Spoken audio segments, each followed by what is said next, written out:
அனைவருக்கும் வணக்கம். நாம் இப்போ பாக்கியலட்சுமி சீரியலில் என்னெல்லாம் சுவாரஸ்யமான விஷயங்கள் நடக்குதுன்னு பார்க்கலாம் வாங்க. ராதிகா எதிர்ச்சியாக கிச்சனுக்கு வர அந்த சமயத்தில் நம்ம பாக்கியா என்ன பண்ணுறாங்கன்னா, இனியா ராதிகாவோட மனசு காயப்படுற மாதிரி யோசித்து பேசின வார்த்தைகள் எல்லாம் நினச்சி ரொம்ப வருத்தப்படுறாங்க. வருத்தப்பட்டதோடு இல்லாமல் ராதிகா, இனியா அப்படி பேசுனது எல்லாத்துக்கும் நான் உங்ககிட்ட மன்னிப்பு கேட்டுக்கிறேன். அவள் பேசுனதுனால உங்கள் மனசு எவ்வளோ காயப்பட்டிருக்கும் அப்படிங்கிறதும் என்னால் புரிஞ்சிக்க முடியுது. தயவு செஞ்சு மன்னிச்சிடுங்க அப்படின்னு சொல்லிட்டு நம்ம பாக்கியா சொல்கிறாங்க. உடனே ராதிகா பாக்கியா, நீங்கள் என்கிட்ட மன்னிப்பெல்லாம் கேட்க வேண்டிய அவசியம் இல்லை. இனியா பேசுனது எல்லாமே சரிதானே. ஒரு வகையில் இனியா ஜெயிக்காமல் போனதுக்கு காரணம் நான் தானே. அந்த கில்ட்டி என்னோட மனசுக்குள்ளே இருந்துக்கிட்டே இருக்குது. அந்த வருத்தத்தை தான் அவள் வெளியில் சொன்னாலே தவிர மற்றபடி எனக்கு எந்த கோபமும் இல்லை அப்படின்னு சொல்லிட்டு ரொம்ப கேஷுவலாக பேசுகிறாங்க நம்ம ராதிகா. இதனால் பாக்கியா என்ன பண்ணுறேன்னா, சரி நீங்கள் இதை பெருசாக எடுத்துக்காதீங்க, இதுக்கப்புறம் இனியா அந்த மாதிரி பேசாமல் நான் பார்த்துக்கிறேன், இனியாவுக்கு நான் சொல்லி புரிய வைக்கிறேன் அப்படின்னு சொல்லிட்டு நம்ம பாக்கியா சொல்கிறாங்க.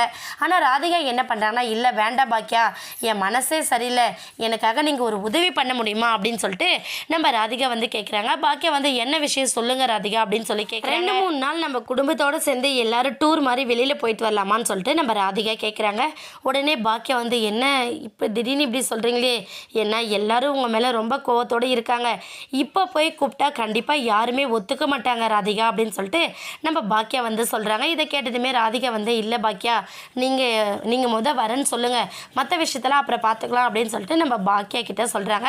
பாக்கியாவும் சரி நான் வரேன் ராதிகான்னு சொல்கிறாங்க. உடனே நம்ம பாக்கியா இன்னொன்று என்ன கேட்குறாங்கன்னா, அத்தை வருவாங்களா, இனியெல்லாம் வருவாளான்னு எனக்கு தெரியல, எப்படி நீங்கள் டூர் பிளான் பண்ணுறீங்க அப்படிங்கிற மாதிரி கேட்குறாங்க.